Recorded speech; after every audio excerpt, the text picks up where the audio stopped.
Hey guys, I'm Jesse with Camp Perspective. Today we're going to talk about fitting a prong collar with an e-collar on a large, thick-coated dog. I am again joined by Kuma, the American Akita, because he is the perfect example. First, we're going to start with the prong collar here. This is already fitted to Kuma. Okay, again at the top of the neck, and then rotate it, of course, so that our live ring, the swivel one, is at the top. And then I'm going to take an e-collar, and we're going to fit the e-collar just behind the prong collar. So here's our prong. You can see the placement here of the prong high up on the neck. Again, pulling as snug as possible, and then fixing through. And what I like to do is, as you can see, he's got all this extra fur and neck here. So we're going to pull that down just like so. Okay. So with this setup here, this gives us the most control and leverage.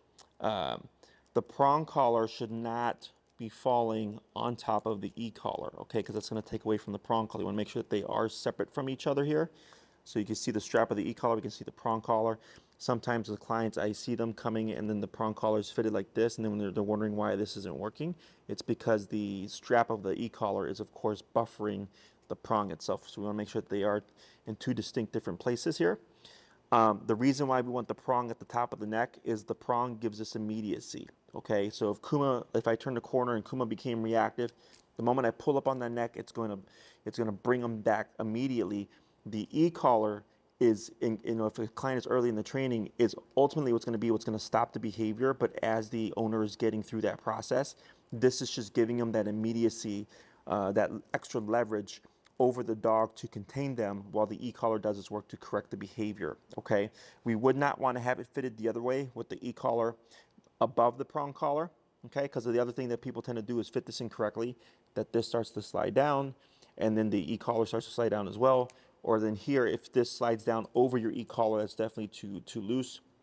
But these two tools together make for a really great pair. The e-collar does not interact with the prong collar. A lot of times people question if the e-collar, if the stem or the shock, if you will, is impacted by the prong. So all of a sudden the dog's being shocked by the entire prong collar. That's incorrect. This is a centralized stimulation, so he's only going to feel the e-collar in this particular spot where the e-collar is placed, the box, the e-collar.